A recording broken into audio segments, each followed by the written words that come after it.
In today's video, I want to discuss the NHL's top rookies and who's most likely to win the Calder Trophy coming up for the 18-19 season. Is it a foregone conclusion that the Vancouver Canucks rookie Elias Pettersson is going to win this award, or does he actually have some competition? We'll get into all that coming up next.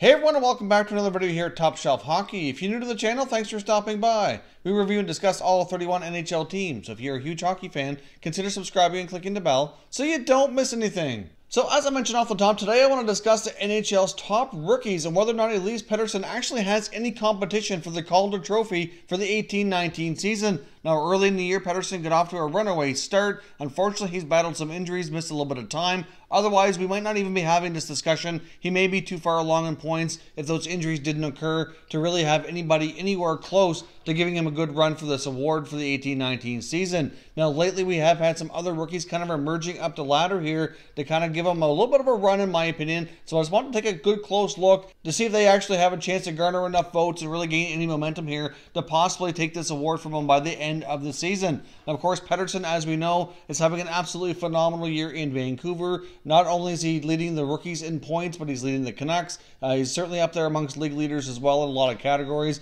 And you could certainly make an argument that Elias Pettersson's been Vancouver's most valuable player. If the Canucks were able to get into the playoffs, I think there is even a small argument to be made that he should at least get some consideration for the Hart Trophy as well. Now, I do think there's plenty of other bigger names that are having phenomenal years as well that likely would garner him from not winning the award. But I do think at the very least he deserves to be in the conversation. Pettersson has been that good and that valuable for Vancouver this year. Currently, Elias Pettersson has 46 points, appearing in 42 games. He's a plus 14. He's only taken 3 minor penalties for 6 penalty minutes on the season. When he's been in the lineup, he's averaging just shy of 18 minutes per game as well, getting a lot of power play time. A lot of those points are coming on the power play. He has 11 power play points this season, so obviously he's really taking advantage of special teams. He's not going to the box, not making a lot of rookie mistakes.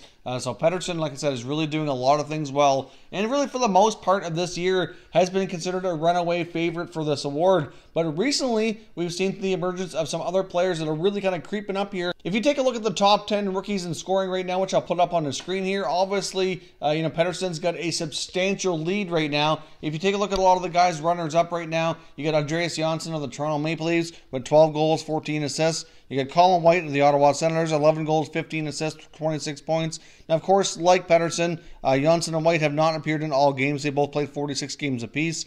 You've got Jesperi Kotkaniemi, 8 goals, 17 assists in Montreal for 25 points. Brady Tkachuk's having a pretty solid year, but again, another guy who's got injured a few times, missed some games. He's got 41 games played, 11 goals, 12 assists for 23 points. And of course, you got Miro Heiskanen in Dallas, 9 goals, 14 assists, 23 points for a defenseman.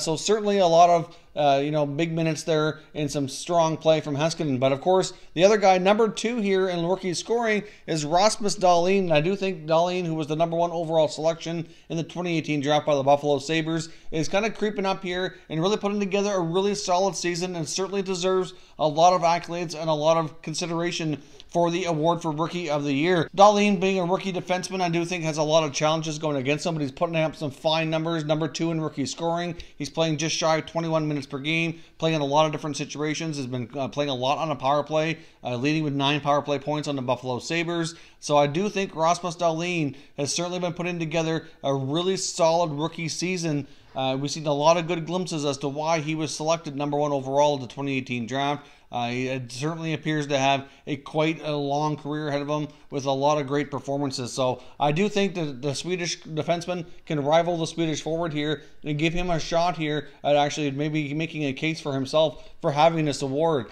However, the third party here that I think is kind of slowly creeping up here and having a shot is Philadelphia Flyers goaltender Carter Hart. Now, of course, there was a lot of debate whether or not Carter Hart would start the year in Philadelphia. Of course, he started the year in the American Hockey League instead, and basically, out of necessity, ended up getting called up to the Flyers due to all the goaltending injuries they've incurred this year, and has got himself on quite a pretty solid run here. Now, as of today, I don't think we can really seriously say that he's a leading contender because he only has 16 games played. However, with the amount of games left in the season, and considering the Flyers are on a massive winning streak right now, they're right back into the conversation for a playoff spot, and Carter Hart very well might play the bulk of the games down the stretch.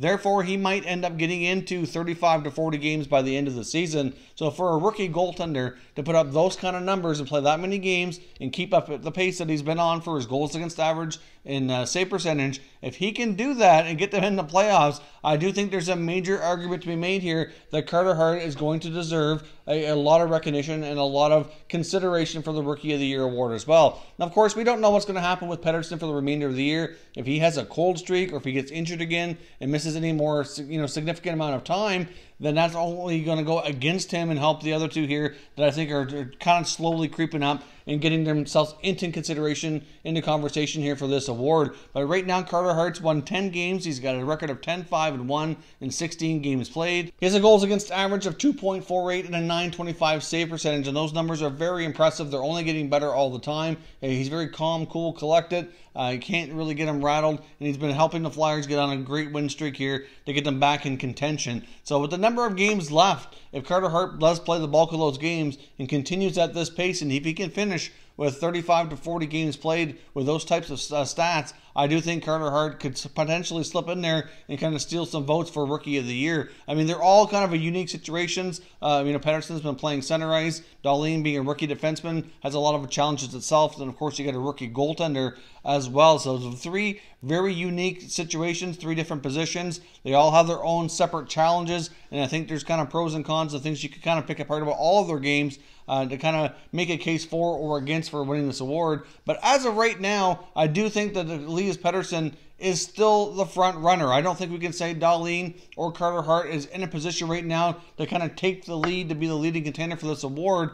But I do think that a lot of that is going to depend on how much Pettersson plays down the stretch. If he can stay healthy and keep producing at the pace he's been on, then I think the award more likely does go to Pettersson. However, if he falters at all or if he gets hurt, these two guys are kind of waiting in the wings and likely will be the, in my opinion, potentially could be the other nominees here. Of course, depending on how many starts Carter Hart gets down the stretch will also determine his fate. But if he does play the bulk of the games like he's been lately, then I do expect him to likely be in the conversation and very likely be a nominee. If Carter Hart happens to kind of fall out of contention due to his play, or if he's not getting enough playing time to really truly be considered, I would think one of the other guys that we were looked at in the top 10 list probably would be Miro Heiskanen, would probably get a lot of attention. Being a rookie defenseman in Dallas, he's doing a lot of great things down there as well, compared to a lot of the other forwards. Not that they're not having good seasons, but I think he kind of sticks out to me, being a defenseman and just kind of having a little bit of a tougher job. So the fact that he's excelling the way he is, to me, would probably put him as the fourth place guy right now, behind Pettersson, Dahlin, and Hart. Obviously, I know Hart has a limited body of work, but like I said, I'm just kind of projecting here that if he can keep up this pace, he would certainly get into that conversation, no problem. It's been a while since we've had a rookie goaltender really be in the mix like this, and he's been on a great run with the Flyers. So, of course, you got Pettersson leading the Canucks potentially into the playoffs. You got Carter Hart potentially leading the Flyers into the playoffs. And, of course, Dahlin and the Sabres are not out of it as well. They're in the mix. So these three rookies, whether or not they lead their teams to playoff success, very well might play a role here in their fate for the Calder Trophy. But in my opinion, Pettersson's still the leading contender, but he does have some competition down the stretch, and obviously all of their play will dictate who walks away with the hardware. So, of course, as always, I want to hear your thoughts and opinions down in the comment section. Do you think either of these guys can potentially catch Elias Pettersson and snag the hardware from him for Rookie of the Year, or do you think it's a foregone conclusion that Pettersson right now walks away with the hardware? If you're new to the channel, I hope you consider subscribing. We cover all 31 NHL teams, and there's plenty of content here for all hockey fans to enjoy. So if you're new, hit that subscribe button and give this video a thumbs up before you go. I'd appreciate it if you did. As always, thank you very much for watching, everybody. We will catch you next time.